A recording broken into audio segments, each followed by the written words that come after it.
రాజన్న సిరిసిల్ల జిల్లా రుద్రంగి మండల కేంద్రంలోని గంగాధర్ శ్రీనివాస్ అనే రైతులు నీరు లేక వరి పంట ఎండిపోతుందని వాటర్ ట్యాంకర్లతో పంటకు నీరందించారు. పొట్ట దశలో ఉన్న వరి పంటను కాపాడుకునేందుకు పంట పొలాలకు వాటర్ ట్యాంకర్లతో నీరు అందిస్తున్నట్లు వారు తెలిపారు.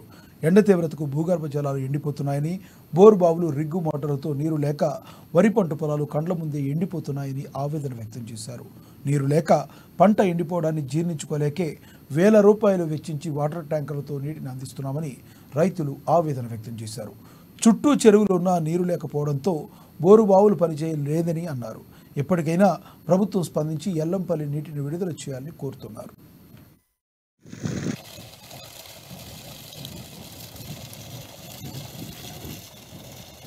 గవర్నమెంట్ మమ్మల్ని ఆదుకుంటే మంచిగా ఉంటుంది. మా పొలం మొత్తం ఎండిపోయింది, నీళ్ళు లేక బోర్లో నీళ్ళు లేవు. ఆ కాలువ నీళ్ళు ఒక్కరోజు ఇడిచినట్టు ఇడిచిర్రు, మళ్ళీ అది ఎట్లయిందో బంద్ చేసిర్రు. కనీసం అది కాలువ నీళ్ళు ఇడిచినా కానీ మా బోర్లలో నీళ్ళు చెప్తుండే, నీళ్ళు వస్తుండే. ఈ పెట్టిన పెట్టుబడి కూడా మాకు మళ్ళీ తిరిగి వచ్చే అవకాశం లేదు. గమనించాలి గవర్నమెంటు, కాంగ్రెస్ గవర్నమెంటు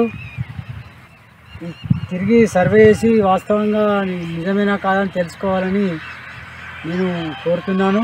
గవర్నమెంట్ మమ్మల్ని ఆదుకుంటే మంచి